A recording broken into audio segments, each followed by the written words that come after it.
Tyler, here to do a fucking review, this time of the new album from the band Trivium entitled Vengeance Falls. This comes out October 15th on Roadrunner Records, and it's now streaming. I literally just found that out.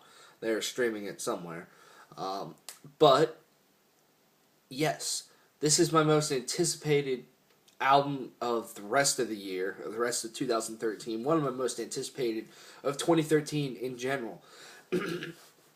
And this is the follow-up to 2011's In Waves. Now, In Waves, at first, I was highly disappointed with. I was just kind of like, meh on it, you know, it was just okay.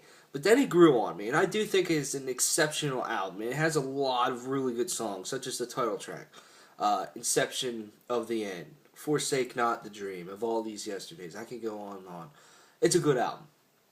And so I was really looking forward to this album. And I think one of the greatest things about Trivium is you never know what you're going to get. Literally every album from this band has been different than the one before it. Except maybe this one. This one's a very much kind of in waves, with this metalcore that's kind of pushed a little bit more commercial, but not so much as, say, All That Remains or something like that. Now, I reviewed Brave This Storm, the first single, and I really enjoyed it. I still do enjoy that track, and that's what the album starts off with. It starts off with Brave This Storm, and I think that's the perfect song to start with, just because of the way that first riff just kicks in and just punches you in the fucking nuts. And that is just such a good song in my mind. I really enjoy it. And they released two more songs before this album streamed, and that is Strife and No Way to Heal. Now, Strife I was highly disappointed with when it came out, just because I just felt it lacked something. But then it really grew on me. It's probably one of my favorites off this album. Just that chorus is awesome, and it has a lot of emotion put into it. And I just really dig the chorus of that song. Now the rest of the song's kind of average, but the chorus is what really hits it home. No Way to Heal, when that came out, that was by far my favorite song that they released prior. That song fucking kills, and it still kills. I love that song. Now, is this album perfect? Absolutely not. Is it good? Yes. And I'm going to start with the bad. I'm just going to get the bad out of the way. For one, this album it kind of lacks a little bit of, what should I say? A little bit of variety. Like, each song is kind of structured exactly the same as the one before. You start off with a banging riff, you get to a verse where Matt Heafy does some clean vocals, you have a pre-chorus, you have a chorus, and repeat again. Then you have this slamming middle section where sometimes scream vocals come in, it's really heavy, it's kind of like a breakdown or something. Throw in a solo, back to the chorus. That's what seems like almost every song on this album is structured exactly that way. And that leads to kind of it getting a little bit monotonous towards the end. Like, it kind of loses you. It loses my interest, at least, a little bit towards the end. Excuse me. But, well, shit, what was I gonna say? And that also causes it to blend together a little bit, just ever so slightly. It's still a little bit hard to tell a couple songs apart, you know, and just a couple of the songs are just forgettable in ways. In my opinion, the song Villainry Thieves is just kind of meh. I don't really dig it that much. I couldn't get into it. Or the song Through Blood, Dirt, and Bone. That's not a bad song, but it's just kind of meh. You know, those two, I can't tell you how those songs go, and I can't tell one apart from the other. They're kind of similar, and that kind of happens mostly in the middle section. I'd say after the song No Way to Heal, it just kind of blends, a little bit. So that's the first thing that I just noticed that I just didn't really appreciate about this album. The next thing is probably going to be the thing that bothers everybody about this, and that is Matt Heafy's vocals. And to me, there's good and there's bad in this. I'll get the bad out of the way. It's going to sound like I'm going to contradict myself, but whatever. This album, as we all know, is produced by David Draymond, frontman and vocalist of Disturbed. And even through all the songs that they have released, you can hear David Draymond's influence on Matt Heafy's vocals everywhere. And it doesn't go away. It's not like they just released those 3 songs and those have Draymond influence. It is everywhere. It is abundant as fucking shit on this album. And that kind of bothers me because I just feel like David Draymond is hovering over Matt Heafy. He's like, I'm gonna make you sound like me, and I'm gonna get you down with the sickness. Not really. But it kind of bothers me. But at the same time, it shows that Matt Heafy can expand his vocal range. It can do much, much more. And at times he sounds better than he has ever sounded, period, on this album. And at times the David Draymond, influence type vocals really do work. Such as the song To Believe. That could possibly be my favorite song on this album. I love that chorus. That chorus is just so rich with emotion, and Matt Heafy just how the vocals just layer on each other. But that song is probably the song where the David Draymond influence is most abundant. But it just seems to really work and really pay off. Other times sometimes I scratch my head, such as in the verse of Strife. I just kind of like scratch my head. I'm like, I don't know. And at times the vocals just sound really awkward, such as the song At the End of This War, right after the verse, the pre-chorus, just sounds strange. I'm just not digging it.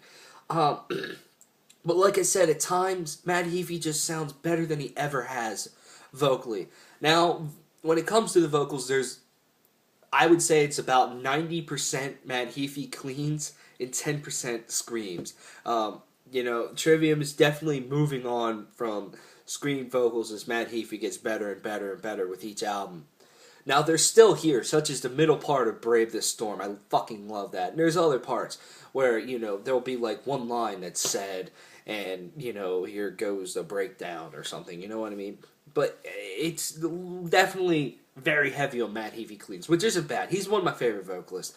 And I feel that David Draymond has, I'll say this, David Draymond has pushed Matt Heafy to become a much better vocalist than he was in the past. But he influenced him too much. It's almost like he's part of the band. It's almost like he wrote all the fucking lyrics and vocal passages and stuff. And that kind of bothers me. But sometimes, like I said, it works and it's cool. But even then, it's not all David Draymond. I mean, at times, it sounds like old Trivium, old Matt Heafy, which is cool. And just every once in a while, it's just too much David Draymond for me. And he's not a vocalist that I'm particularly like, oh my god, David Draymond is amazing. But, I mean, he's not terrible, I guess. But I think he did an excellent job producing this album in sounds of it. The sounds of it. Sorry, I can't English today. This record is produced so well. It is so fucking clean. And that is just really cool. I just feel when Matt Heafy, when the vocals are really layered, or there's background, and, there's melodies with the guitars, and all that good stuff, it just sounds very good. It's very well mixed and produced. Now, sometimes, or I'd say most of the time, there's huge hooks in these songs. I love the song Vengeance Falls, the title track. So fucking good. That verse just fucking kills. It rips. It is amazing. And then the chorus is good. And there's some really solid riffing on here. Don't think that Trivium is moving, completely all mainstream and they're abandoning all their riffs. They're kind of becoming a little bit more simplistic. It's almost like, Shogun was a little bit too much for them or something, and then, in waves they became a little bit more simple. Same with this album. There's some really, really catchy riffs on here, and some great, great, great melodies going on in the chorus, such as the song "To Believe," "Strife," what is it? Incineration, "The Broken World." Such a good song. Like I was saying, how this album kind of blends together a little bit and kind of drops off towards the end. That song will pique your interest. The second to last song. I'm not really too much also into the song "Wake." The end is nigh. It's kind of meh. It's kind of mediocre. At least right now. I do believe that this album is a grower. And I've been listening to this album nonstop for the past 2 days to really get a feel of it. It's definitely grown on me a lot more than at first. At first I was kind of like, a lot of this is just kind of dog ass, But, I mean, overall it's a really good affair. The soloing is top notch on here. Matt Heafy and Corey Bellihew have always had some of the greatest solos. And it is no different on here. They haven't lost their touch of shred at all. Some of these solos just rip. They're catchy as shit. And some of the best solos that I think these two have pulled off. And like I said before, along with the riffs are just excellent. I personally really dig the verse riff and Brave This Storm. The opening riff is awesome, and the verse riff is really cool too. It's catchy. I know it's kind of very metalcore like and stuff. And that's one thing too, is that I felt that with In Waves, Trivium kind of went back to a little bit more of a definitely of a metalcore style, but they incorporated a lot more breakdowns. Not a whole lot, but still, they're there. And that happens on here too. Not that it's a bad thing, but like I said, there's some good fucking songs on here. Some of Trivium's best. I can't decide if this is better than In Waves or not. I have to give it more listens, because In Waves really, really, really grew on me, and I feel that this album might do the same.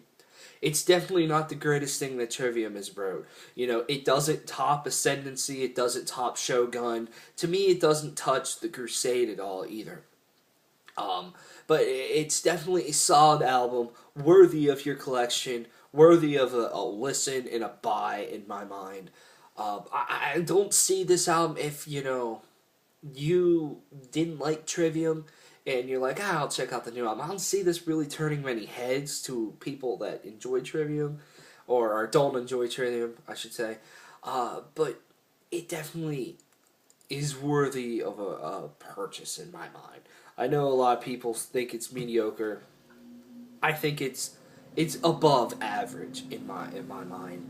I just don't like the whole David Draymond super influence on the vocals, and that's what I think is going to splinter people off to not like this, and some will like it, some won't, because it's a lot, to be completely honest. If you don't like David Draymond, I don't think you'll like this album, to be completely honest with you. But like I said, he did make Matt Heafy a better vocalist. It's just his influence that bothers me. And also, Paulo, his vocals sound great. His background vocals sound better than ever, too, I must say. And the bass solo in Incineration, The Broken World, is fucking sick. I'm glad they brought back that. Because when that occurred in Becoming the Dragon the first time I heard it, I was like, oh! You know what I mean? I'm running out of things to say. I'm rambling on. This is kind of a longer review than I usually do. Although somehow all of our videos are really long. Sorry. Just did that on camera. Whatever. I'm going to give this album an 8.5, maybe 8.25 out of 10. It's solid, I have to say. But I don't see this winning album of the year at all. So, yeah, check out Trivium's Vengeance Falls. Let me know what you think of that record, and I'll see you around.